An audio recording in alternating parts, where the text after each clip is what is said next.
Whew.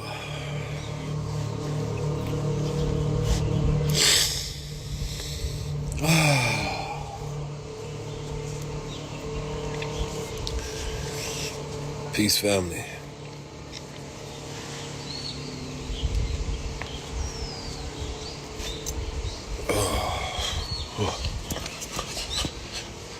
Peace, peace, peace. Live from Japan. I'm currently in Okinawa, otherwise known as the land of immortals. I'm excited to get back to the States.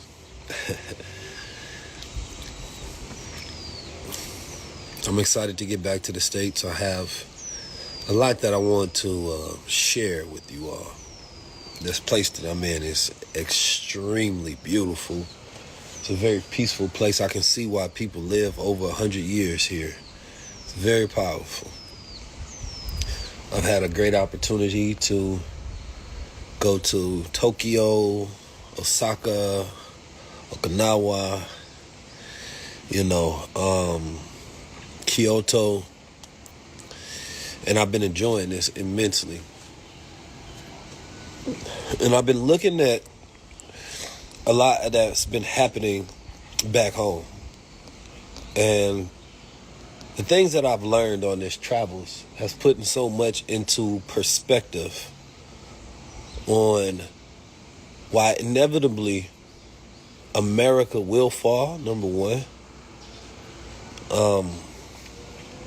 Because it has to, because of the way that it's set up.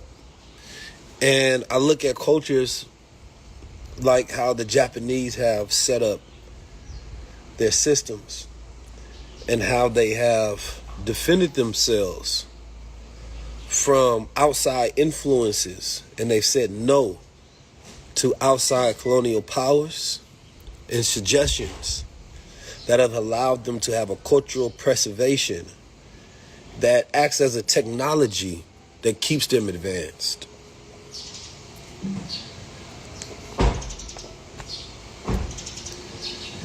When I look at the politics of America,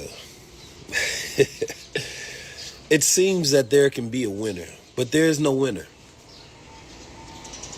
Right? It seems that Kamala might win, and maybe some people believe that's a win for women. Some people believe that Trump may win, and some people believe that's a win for, I don't know, whatever they believe that's a win for. Democracy or freedom of speech or whatever they proclaim it to be. But there can be no winners. There can be no winners because there is no God in none of the campaigns. There is no morals, no deep-seated values, no family restoration, and none of the campaigns. When I get to visit some of these places, and I got a lot that I want to share, but I see how local government, foreign government, and influence completely destroys America, and how it will continue because of the way America is set up. America is not set up to protect the people from influence that destroys your integrity, that destroys your moral code. It's not set up like that. America is set up to sell you out. It'll sell you out to the highest bidder for money, for power.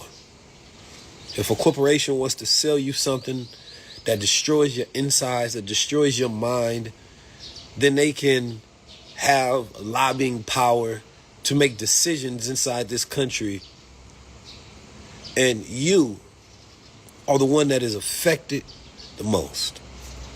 Because there is no structure set up to protect you, to protect your mind, to protect your children, to protect your future. And then the government steps in every 4 years and say, hey, we're going to fight about and pick a couple of things, even though we allowed all these things to happen to say we're going to save you from this and here's a new way forward. Yet there can actually be no new way forward.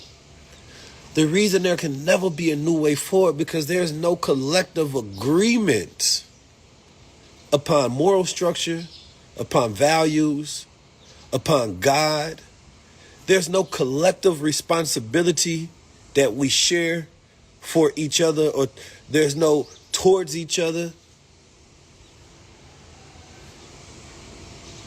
There's no agreed upon laws beyond political laws of the universe, cosmic laws that we share.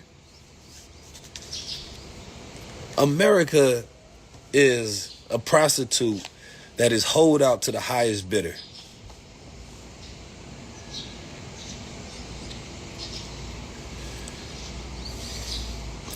And to be stuck in the mix of that, while being such a great people. Man, I'm in Okinawa, and I tell you, I went to a place yesterday out here in Japan, and it was called, what was it called? The Seoul Lounge, and it was based upon Black Harlem. So you go in there, and there's nothing but Asians, Japanese people, and they playing nothing but soulful records, right, from Black Harlem. Stuff that you would normally see at the Apollo Theater played. It was beautiful. And I was listening to a program, and they'll say, the difference though between Japanese people, it's not that they won't watch your entertainment.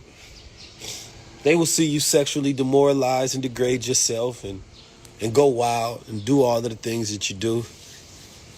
They'll clap at it like it's entertainment, but once they leave, they'll tell their children, never be like that. They will enjoy the experience of you doing it, but won't respect you. And Black people are enjoyed. People are thoroughly entertained by our abilities, our power, our way of speaking, doing things, jumping, dancing, all the things. It delights people. But once they're done,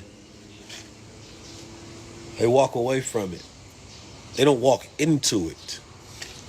So yeah, they may want to be like you in some ways, the way you walk, the way you talk, things of that nature. But the respect factor is what we're missing. The respect factor. So you will be emulated, but will you be respected? And when I get back, I have some things I want to share about the secret history between Blacks and the Japanese. And I think it's going to shed light on why we are where we are today. Because our political focuses has changed, and the landscape upon which we develop our freedom and go for our respect globally has changed. We stopped fighting for global respect, and because we stopped fighting for that global respect, we're a generation that has to travel the world and go gain that respect for ourselves.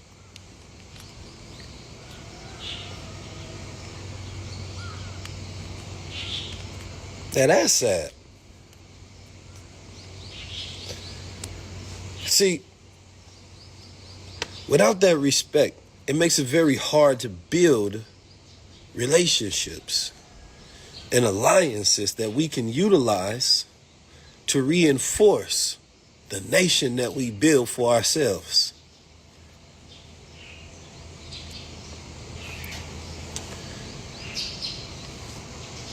So many people may think that I'm against a Kamala Harris. No.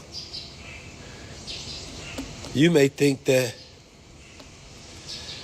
because I speak against or I critique that I'm for Donald Trump. No. I just see politics. And we have to be able to zoom out because the goal is to be able to imagine a world that fits our values and think about a campaign and a strategy to a pathway to producing that world. Now, maybe there's some secret cabal of elite, melanated Americans that have these conversations.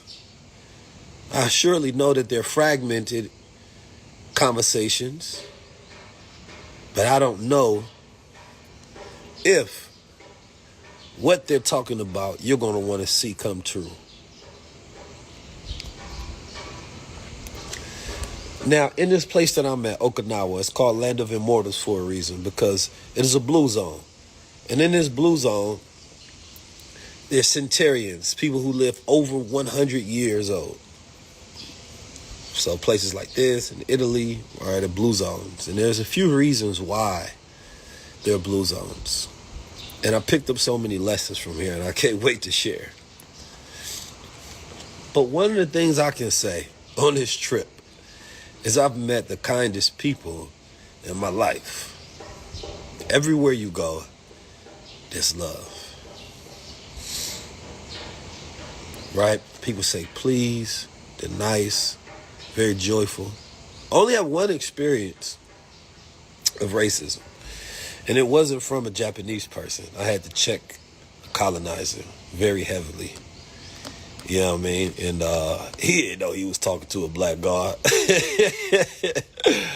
I'll tell that story later on Man to Man. But he definitely got the shock of his life. You know what I'm talking about? That boy was like, God damn, my bad, Shaka Zulu? I'm like, yeah, brother, you tripping. You done met the right one today. all the Japanese people were standing around looking like, oh, you okay? Yeah. I'm like, yo, ask him that. That man had to tuck his tail and leave after that, man. He ran into the right one that day. Which actually became a good part of my trip because now I got the story. When people bother me, I just collect stories on how I dealt with them. So I'll be telling that story later. But I want people to understand, man, listen, and especially for my black brothers, man. We always say a nation can rise no higher than its black women, and that is true. It is equally true that it can't rise any higher than the standard that black men uphold for themselves. And regardless of your religion, right, your political background and things of that nature, whatever you may think is the difference between us, if we don't have loyalty as a collective, then nothing we do matters. See, we can't save everybody. We can only save those who are willing to save themselves. A lot of you all gotta go. That's just the simple and the honest truth. But for those who wish to break the curses and build upon a new foundation, then we can have conversation.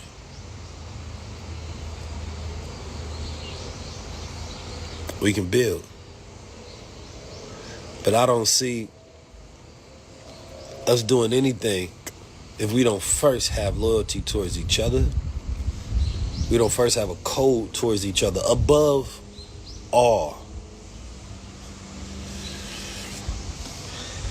Above all.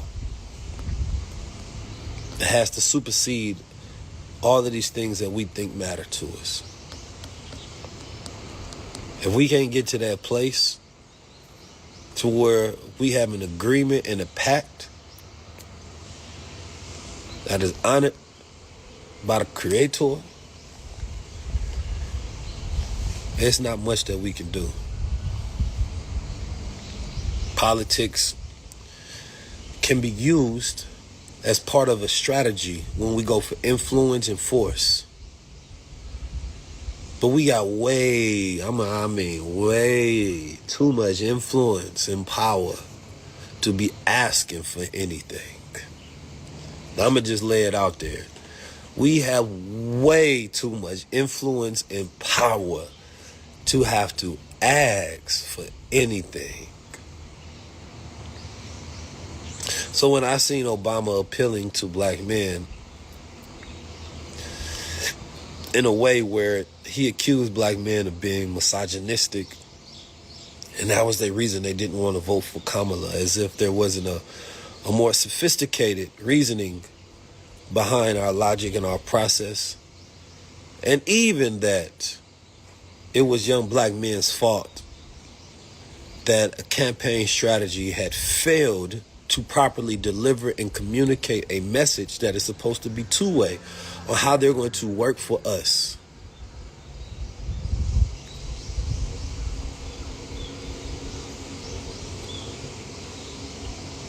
I remember when Obama had to denounce the Honorable Minister Louis Farrakhan. I remember that. Yeah, I'm still young enough to remember that. Man, it was one of the most dreadful days. It was seeing him tuck his tail. And he had to for politics. He had to do that to win. Hillary wasn't going to let him get by without that. They point that man in the corner. Even though Farrakhan decided to say nothing during that time, he had a whole picture with Obama he could have put out there. He decided to say nothing because he's not that type of person, number one. But number two, he saw a greater good in the representation of what it could mean to have one of us, right, in that image.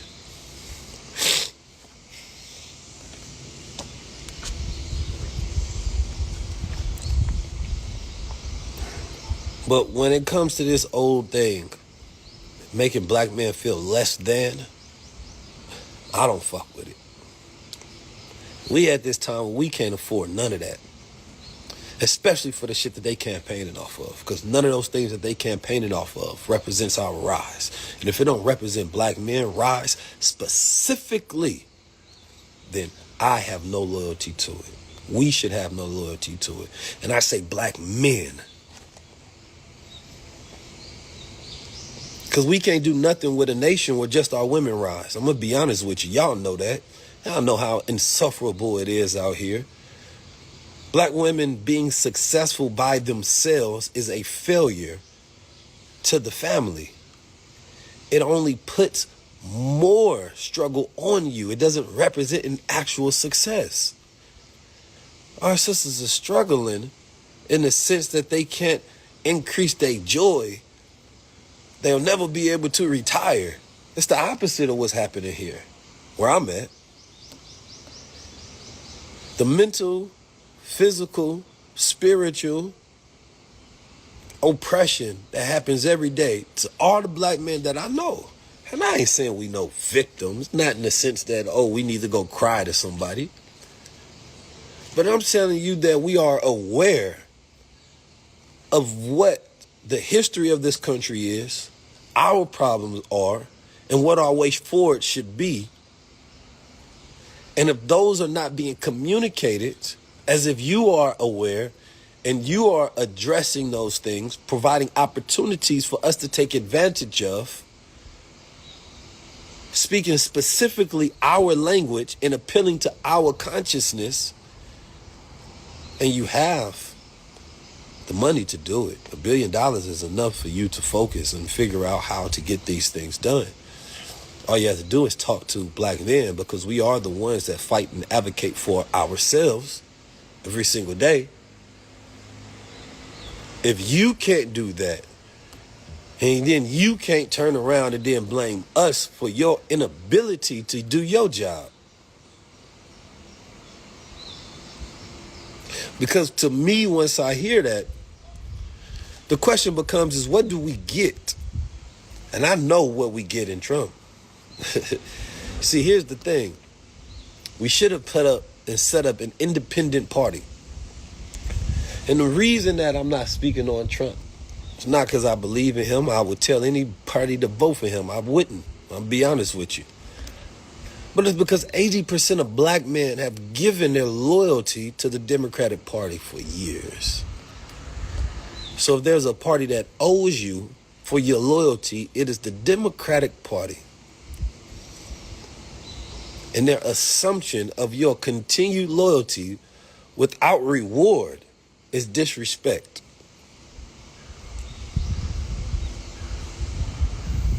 Sound bites won't do it.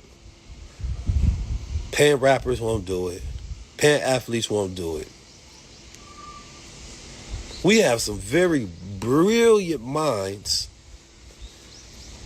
But the reason that you can't sit with the brilliant minds is the same reason that Obama had to denounce Farrakhan. It's because Israel won't allow it.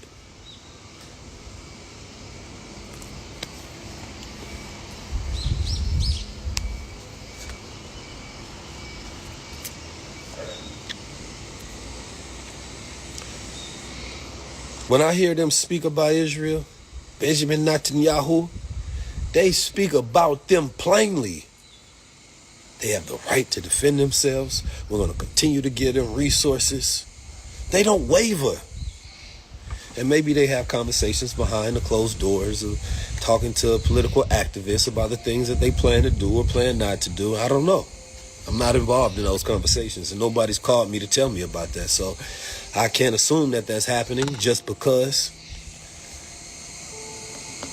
But I know they speak very plainly on what they're going to do for Israel.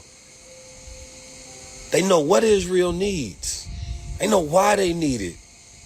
They speak firmly on the right for them to defend themselves and continue to oppress the people in Gaza and Palestine.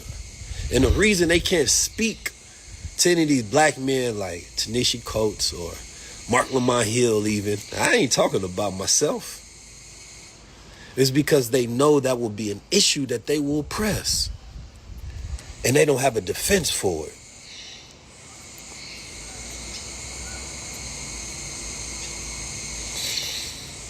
Dr.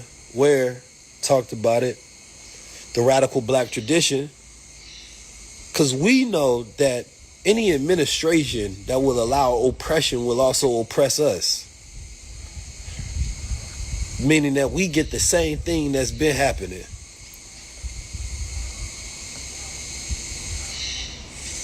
Yesterday,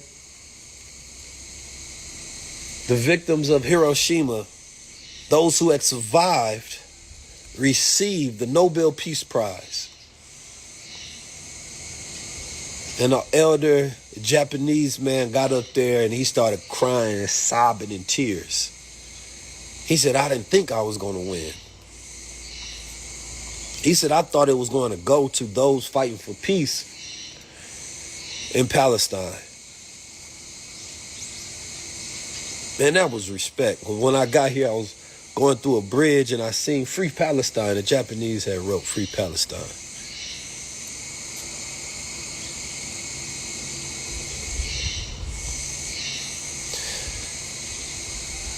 If they don't know that economic opportunities and justice reform, right, focusing on the mental health crisis of black men in this community are some of the huge things that should be campaigned on and spoken directly to. And we just think they're going to figure it out and hopefully do it. When you get $1 billion, that means that that pie has been split up. And you owe those who paid you.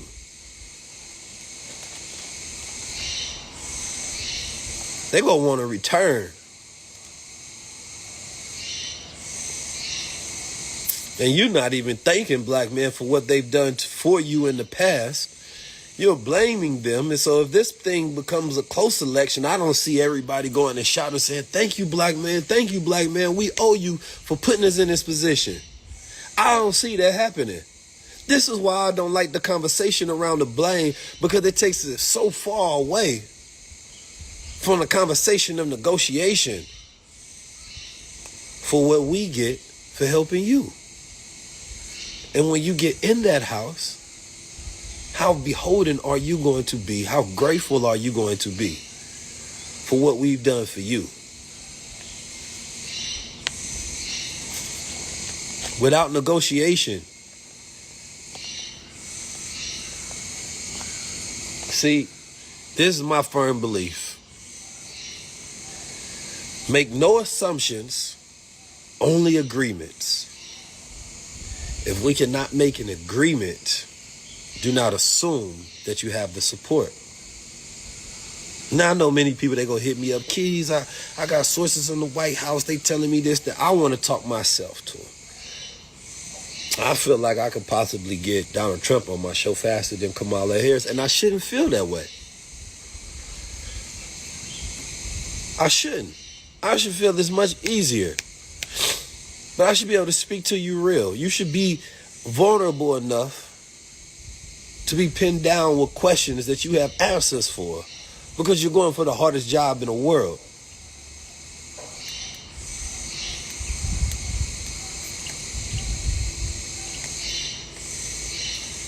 So there's so many different things that I can speak upon on this live.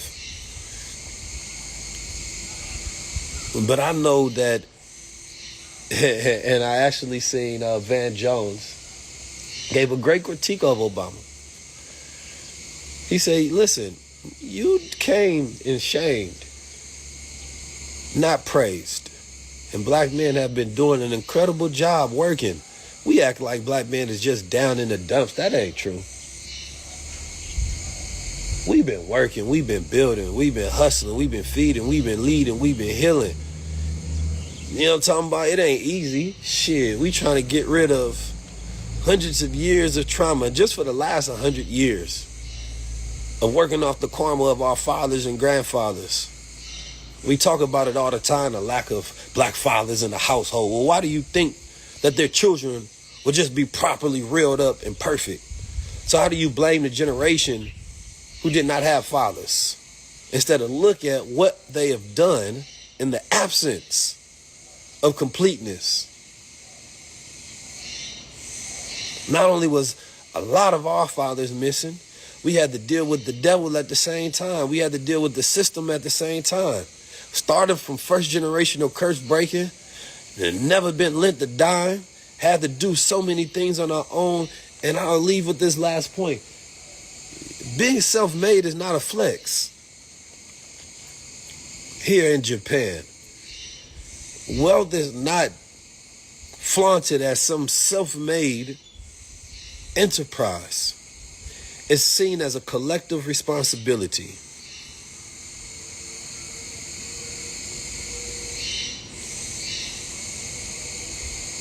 When we have to do it on our own, it makes us selfish. So those who do finally get some success, they have developed a pattern of thinking only for themselves, the individual.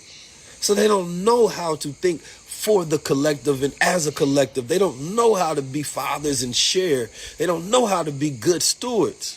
They know how to think for self.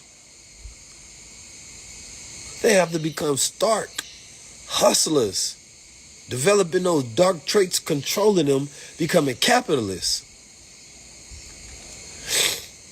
So if you're not going to provide economic opportunities for us, then those who do have the strength, the leadership, the money, the knowledge, we say, what do we need you for if I got this far without you? We dealt with the police. We dealt with the system. Many of us have brothers, uncles, fathers who are incarcerated, mentally ill, dead, on drugs, or just living a very low-level lifestyle. So It's very hard for you to push fear and propaganda to say things are going to get worse. Because for many of us, and I'll be honest, for many of my brothers out there, they don't feel like it can get any worse.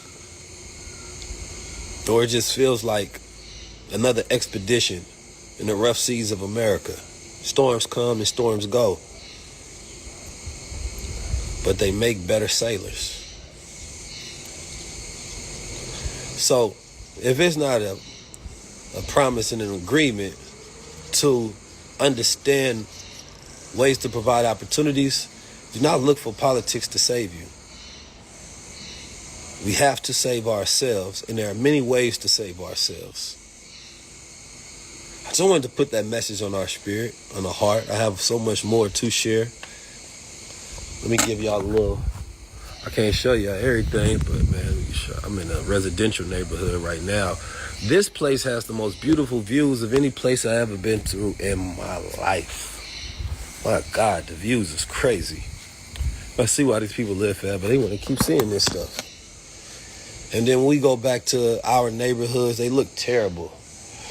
There are so many things that the Japanese and so many places all across the planet have implemented just to make the life of the citizens better. And I'm like, how is it that American politicians come over here and see this and decide that they don't want to change anything of America to redesign its efforts to making the lives of the people better daily?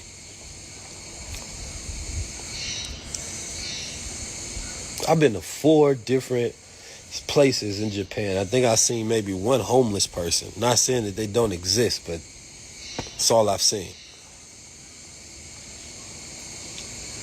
And it saddens me that American politicians travel the world, go see the globe, and they absolutely decide to not adopt the practices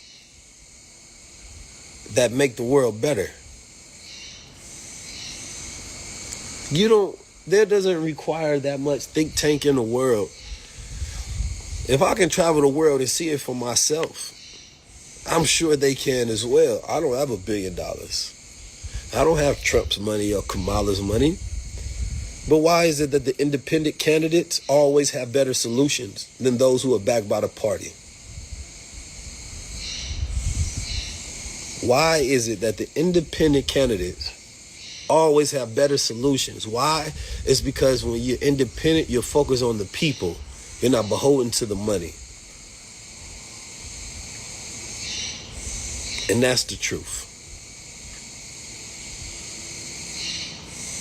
So, a nation will continue to fall unless